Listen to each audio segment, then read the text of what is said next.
ರಾಜ್ಯದಲ್ಲಿ ಮತ್ತು ಅಖಂಡ ಬಳ್ಳಾರಿ ಜಿಲ್ಲೆಯಲ್ಲಿ ವಿಶೇಷವಾಗಿ ರೈತರಿಗೆ ಈ ವರ್ಷ ಮಳೆ ಇಲ್ಲದೆ ಕಷ್ಟಕ್ಕೆ ಈಡಾಗಿದ್ದಾರೆ.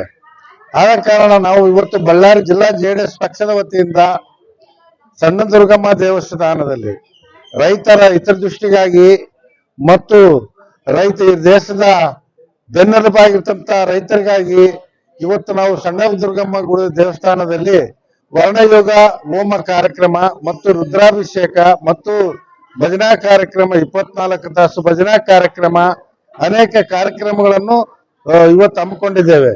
ಯಾಕಂದ್ರೆ ಈ ವರ್ಷ ಮಳೆ ಇಲ್ಲದೆ ರೈತರು ಬಹಳ ಸಂಕಷ್ಟಕ್ಕೀಡಾಗಿದ್ದಾರೆ. ಆದ ಕಾರಣ ದೇವರ ಆಶೀರ್ವಾದದಿಂದ ವರ್ಣಯೋಗ ಮಾಡಿದ್ರೆ ಮಳೆ ಬಂದೇ ಬರುತ್ತಂತೇಳಿ ಅನೇಕವರ ನಂಬಿಕೆ ಇದೆ. ಆ ನಂಬಿಕೆ ವಿಶ್ವಾಸದಿಂದ ಇವತ್ತು ಈ ಕಾರ್ಯಕ್ರಮವನ್ನು ಹಮ್ಮಿಕೊಂಡಿದ್ದೇವೆ.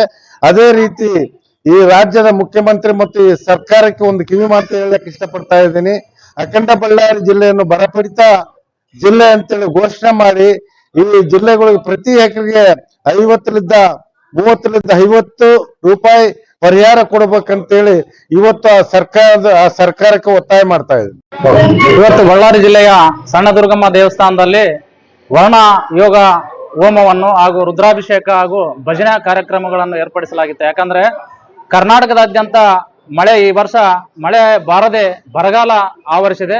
ಮಳೆ ಬರಬೇಕಂತಂದೇಳಿ ನಮ್ಮ ಸಣ್ಣ ದುರ್ಗಮ್ಮ ದೇವಸ್ಥಾನದ ಮೊರೆ ಹೋಗಿ ರುದ್ರ ಹೋಮ ಯೋಗ ಅಂದ್ರೆ ಮಳೆರಾಯನನ್ನ ತಣಿಸೋದಕ್ಕೋಸ್ಕರ ಹೋಮವನ್ನು ಮಾಡಿದಕ್ಕೋಸ್ಕರ ಮಳೆ ಬರ್ತದಂತೇಳಿ ಸಂಪ್ರದಾಯದ ಪ್ರಕಾರ ಇವತ್ತು ಹೋಮವನ್ನು ಮಾಡಿದ್ದೇವೆ. ಇವತ್ತು ನಮ್ಮ ಬಳ್ಳಾರಿ ಜಿಲ್ಲೆ ಹಾಗೂ ರಾಜ್ಯಾದ್ಯಂತ ಮಳೆನೇ ಆಗದೆ ಬಹಳ ರೈತರಿಗಾಗಿ ಬಹಳ ತೊಂದರೆ ಆಗಿದೆ. ಆ ರೈತರು ನಮ್ಮ ದೇಶದ ಬೆನ್ನೆಲುಬು.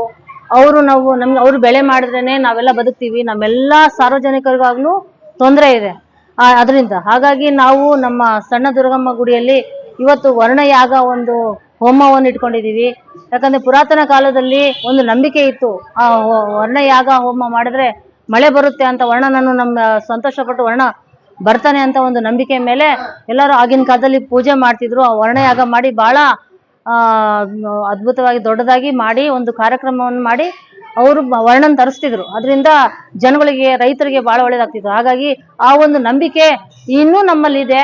ಹಾಗಾಗಿ ನಾವು ಇವತ್ತು ನಮ್ಮ ಜಿಲ್ಲಾಧ್ಯಕ್ಷರಾದ ಮೀನಳ್ಳಿ ತಾಯಣ್ಣನವರ ಅಧ್ಯಕ್ಷತೆಯಲ್ಲಿ ನಮ್ಮ ಸಣ್ಣ ದುರ್ಗಮ್ಮ ಗುಡಿಯಲ್ಲಿ ಒಂದು ವರ್ಣಯಾಗ ಹೋಮವನ್ನು ಮಾಡಿಸಿ ರುದ್ರಾಭಿಷೇಕವನ್ನು ಮಾಡಿಸಿ ಪೂರ್ಣ ಪೂಜೆ ಮಾಡಿರ್ತೇವೆ.